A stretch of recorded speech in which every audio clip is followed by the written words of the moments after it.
Oprostite, mene zanima, če se tole lahko uporablja tudi na javnih površinah ali samo na svojem balkonu ali pa na svojem vrtu. Javna površina, seveda lahko. Seveda. Zdaj sicer, kaj je bilo pred nekaj leti, je šel zakon v Ljubljani, da tisti, ki ga dobijo, da krmi golobe samo, kaj, ne? To sem še jaz takrat nekaj pisal v reviji Jana ali Zarja, ali kaj je, ker so me nagovorili v to. V bistvu, na to ne bi dal komentarja, jaz se v zakone ne vtikam. To je eden od zakonov, ki nima repa ne glave, no, mislim, sploh, ne vem. Drugače pa javna površina. Lahko date v park, ali kjerkoli živite, recimo v bližini, da imate kaj od tega, ne. Recimo, če greš na Toško čelo, ne vem, kdo to počenja, ampak mora biti zanimiv človek, že vrsto let, 15 let opažam, da nekdo polni neko krmilnico za ptice s sončničnim semenom, ki ga hod očitno nek penzionist, ali kaj jaz vem, ki je nos gor in vsak dan nasuje na novo hrane.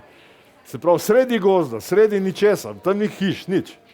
Tako da, nekdo zanimiv. prav namensko se sprehodi do tja. Ja, očitno ima nekdo to veselje in to me spominja name, ko sem bil mulo, 14-15 let star, pri tistih letih sem tudi začel čebelariti in bolj aktivno se ukvarjati s pticami.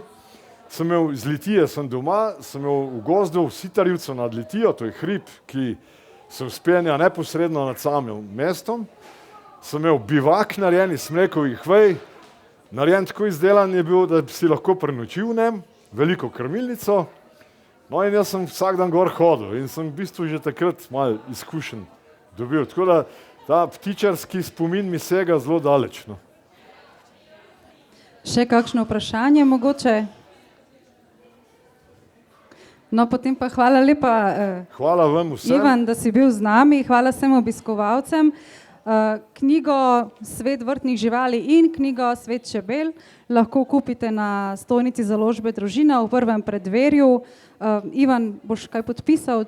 Rade volje podpisujem svoje knjige. Se bomo sprehodili do stojnice, tako da vabljeni in hvala lepa za vašo pozornost. Hvala.